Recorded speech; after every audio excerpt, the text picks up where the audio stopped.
Hi friends, Mindy here. I have a quick process video for you today. I'm going to be journaling day 9 of Hints and Whispers from Bythewell4God. I'm going to be working in Psalms today. I was going to do a verse in the New Testament from this day, but that area in my Bible was already filled. So I'm just going to come over here. This is one of the verses that was mentioned in the devotional. And so I'm going to be using some modeling paste in this stencil today. You can see the backside of this page already has a really kind of dark image on it. It's actually an image that I had printed on clear sticker paper, so there's a lot of shadowing from that on this backside. But by the time we get everything done with all the modeling paste and everything, you're not going to notice that at all. So I'm starting out with just adding a little bit of distress crayon in bundled sage, peeled paint, and a little bit of iced spruce. I just scribbled that onto the background. I think I've done another process video where I did this particular technique. And then I'm just using a baby wipe to activate all of that pigment and just kind of going through. And I do have some sections that have kind of that lighter area where it's like the peeled paint. And then, but once you kind of get this where it's all wet, I'm going to actually now apply a little bit more color, but I'm going to apply it directly to the baby wipe and then add that to my page. I have found that if you kind of go in on a Bible page and you scribble with the crayons after the page has already been wet, you have a tendency to get more of those harsh lines. It doesn't really dissolve out as well, if that makes sense. So I am using a little bit of the packaging from By the Well and my Distress Oxide colors in peeled paint and bundled sage and iced spruce. And so I am just smushing those onto some packaging. I'm using the Crafters Workshop Light and Fluffy modeling paste. This is one of my favorites. I do like the Tim Holtz version, but I really love this light and fluffy one in my Bible just because it is really lightweight and it's flexible, so I feel like it's going to stand up over time better. So I just had those colors there. I grabbed a dollop of modeling paste here with my palette knife, and you can kind of see I'm fighting with this a little bit. Most of the time when I am mixing colors, I'm using it on something else like a acrylic block or something like that, or right on my desk. But for some reason I am deciding to fight with this piece of acrylic, which you can certainly do, or this piece of acetate, which you can certainly do.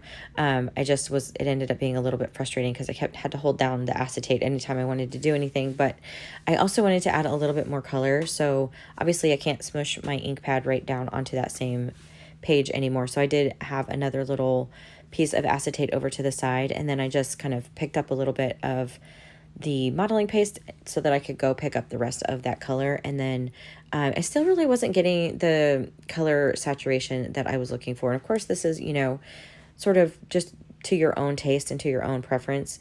But I did come back in here a couple times with the bundled sage and the iced spruce.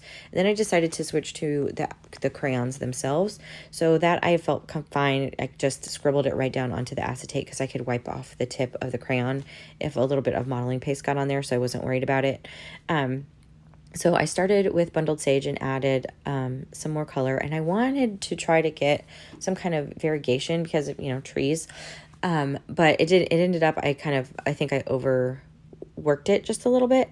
So, which is fine because in the end we'll add another layer and it will be fine. But, so here you can kind of see, I'm just really adding some iced spruce and some more bundled sage. And then I'm going to add just a little tiny bit of peeled paint. It's a really intense color for what I'm trying to do here, so I didn't want to have too much of it, but I did want to include it because it's one of the colors in the background, and so that's just going to keep everything really cohesive for my page.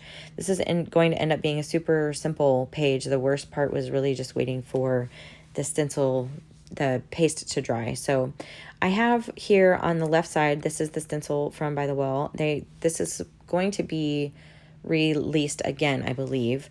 And so I'm just using this with my palette knife here, just kind of spreading an even coat. I will say I do have some deli paper kind of tucked behind this page. You could put even a piece of copy paper or whatever just to protect that page behind there because I'm right up at the edge of the paper here. And then I'm just kind of going through, making sure everything's on the stencil. I'm not making sure it's like perfectly level or anything because I want that added texture and dimension. But what I am going to do is kind of try to make the stencil repeat across the page. And in a perfect world, you'd wait for that first set to dry before you plopped a stencil over the top of it. But I'm just going to live on the edge here. And so I'm holding this down. I do have it layered over just very slightly because, you know, you have that lip on the edge of the stencil. But I'm trying to not push down into the stenciling that I've done before. So I'm just very carefully holding my stencil in place while I add this, and then pushing the stencil kind of down as I'm working because I'm going now toward the gutter. I do not want to add the texture paste all the way to the gutter. It will affect the spine and how the book closes. And it's already getting, you know, thick enough. I don't need to add, to create problems. So I'm just going to be a little bit careful there. And then when I pulled the stencil up, you could kind of see that sort of definitive line between those stencil markings. And so I'm just going in with the tip corner of my palette knife and just kind of smoothing them together, just kind of making it look like it's really one big stenciled image. And then I'm taking the palette knife, really gently skimming across the bottom. Originally I thought I was going to add some like pattern paper or something down there. And then in the end, I really love how this part turned out, so I ended up just leaving it. But just kind of adding a little bit of texture, kind of trying to smooth everything out, smooth those sections together so that it really looks just like a little forest. And then I'm going to set this off to dry. You can certainly dry this with a heat tool if you wanted to. I will say that sometimes, depending on the texture paste that you're using, it can cause it to bubble. And so for me, I just set it off to the side. But I ended up having a ton of this modeling paste left over. I didn't want to run out in the middle of stenciling, so I kind of overdid it. And so I'm just going to use, this is some vintage dictionary paper and a couple stencils here, and I'm just going to use up some of my texture paste here. I really don't like for things to go to waste. And then I can always use these to make a tag later. I can use them in a journal later. I can use them as collage fodder. I can do all sorts of things. I ended up actually using the rest of this texture paste on another stencil altogether because I figured while I had the paste out, I might as well do that. So this is now actually the next day after it has dried. You can kind of see where that peeled paint is in the background is really that kind of yellowy green, and it's very bright. And I love the idea that it kind of creates sort of like light coming through the trees.